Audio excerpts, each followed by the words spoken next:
Did Israel establish a covert partnership with second major U.S. ally in Middle East, coordinating against shared Iranian threat? Netanyahu constructs highly classified military base inside U.S. allied nation sharing extensive border with hostile Iran. IDF's clandestine secret desert base serves as critical launch platform for devastating strikes during 40-day Iran war. Secret Israeli military outpost inside Iraq ignites massive outrage over blatant violation of national sovereignty. U.S. maintains full awareness of Israeli desert operations while Iraqi government remains completely unaware amid chaos of war. Israel is reported to have established a covert military base deep inside Iraq's western desert, allegedly set up to support strikes against Iran and expand Israel's reach in the region. The Wall Street Journal report has raised concerns that the facility may represent a serious violation of Iraqi sovereignty, as it appears to have been constructed without the prior knowledge or consent of Baghdad. According to the Wall Street Journal, the covert facility was set up shortly before the war began, with U.S. officials reportedly aware of the plan. The base is said to have functioned as a logistics and operational hub for Israeli special forces and air operations units, giving them a forward staging area closer to Iranian territory. It also reportedly housed dedicated rescue teams prepared to recover downed pilots in the event that Israeli aircraft were hit over Iran or its immediate periphery. The site remained concealed until March, when local sightings of helicopter activity in the remote area triggered questions among nearby communities. A shepherd in the desert is said to have alerted Iraqi authorities after spotting unusual military movements, prompting an inspection that led to the discovery of an active foreign presence. As Iraqi troops moved closer to the suspected location, Israeli forces allegedly launched airstrikes on those units, killing at least one Iraqi soldier and forcing the rest to withdraw and halt the investigation.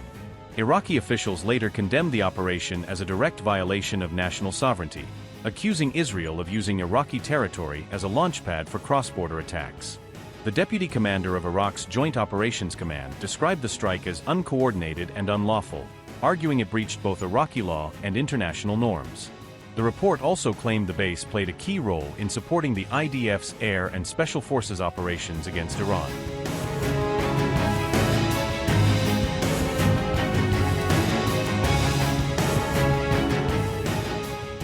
Israel detected a potential missile attack from Iran, prompting the launch of interceptors as part of its multi-layered missile defense network. Interceptors were launched in northern Israel near the town of Mechola, as reported by RT on May 9th, with the system automatically engaging on what radar tracks indicated was an incoming threat.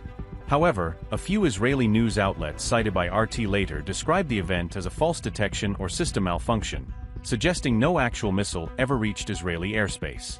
Sirens were sounded in the region, as seen in footage shared by RT, which showed interceptors firing skyward in what appeared to be a defensive response. Reports also said the suspected missile suddenly vanished from radar after being initially identified, raising doubts about the accuracy of the early warning tracking. The incident sparked serious questions about what exactly occurred inside Israel's early warning and command and control systems, including sensor reliability and decision-making protocols. Attention quickly shifted toward the Negev desert because of the missile's reported trajectory, which pointed toward Israel's southern interior rather than northern or coastal targets. That area is linked to the region surrounding Israel's highly sensitive Dimona nuclear facility, one of the country's most closely guarded strategic sites. Even without confirmation of an actual launch, the mere possibility of a missile heading toward the Negev intensified public anxiety and political concern. The apparent false alarm also highlighted growing concerns over the strain on Israeli air and missile defense systems, as the region remains under persistent threat of rocket and drone attacks.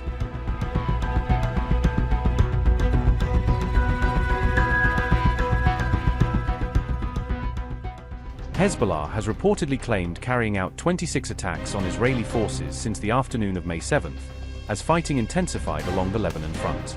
The Lebanon-based group said those attacks inflicted casualties on Israeli forces, according to Al Jazeera's reporting on Hezbollah's battlefield claims. However, Hezbollah did not specify the number of Israeli military casualties in those claims, leaving the exact toll unclear.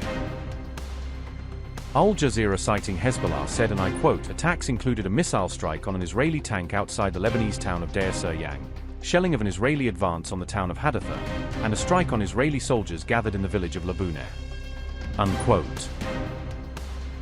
Hezbollah said it targeted Israeli military positions as the IDF intensified strikes across southern and eastern Lebanon. Southern Lebanon then witnessed one of its deadliest days of Israeli airstrikes on May 8th, with multiple towns hit in a broad escalation. Israeli attacks killed more than 30 people, according to the latest toll cited in reporting on the May 8th strikes. Meanwhile, the IDF also struck Beirut on May 6th, marking the first attack on the Lebanese capital since the April truce took effect.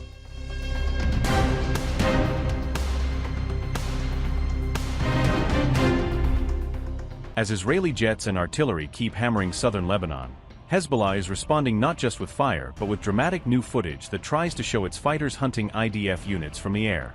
On May 7th, the group released a slickly edited video titled, "We Will Hunt You Down," showcasing its FPV drone units as elite hunters stalking Israeli forces along the frontier. The visuals lean on Golden Eagle imagery, mirroring how loitering munitions circle, select and dive on targets, casting the drones as predators and Israeli soldiers as prey. Shot after shot underlines both the precision of the impacts and the patience of the operators, suggesting they can shadow patrols and vehicles for minutes before choosing when to strike. The new reel echoes earlier clips of FPVs tracking Israeli armor in valleys and along berms, building a narrative that Hezbollah's eyes in the sky now watch almost every move near the blue line.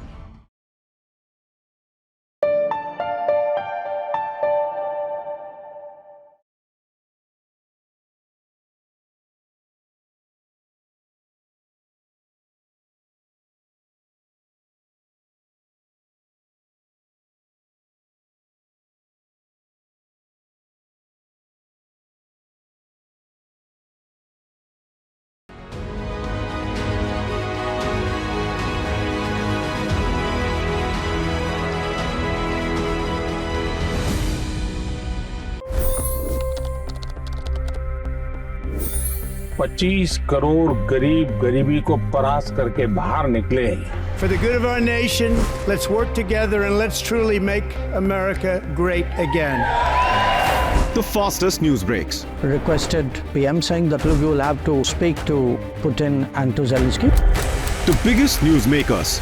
The relationship with India is probably the most important bilateral relationship the U.S. will have for the rest of this century. The capital delivered quite an election result today. Expert analysis. The million-dollar question today is how to stop this dance of death. Ground reports. I'm standing at the crossroad of the Kumbh Mela. Behind me are more than 100 entry guards. Long-form interviews. Exclusionary politics is reflected in Manipur case as well. You don't bother because this is a small state. Deep dive into burning issues. It's often said DRC could be the richest country in the whole world. It's because of what sits underneath. Why exactly did the US topple the Sheikh Hasina government? HD videos. We don't just break news, we break it down.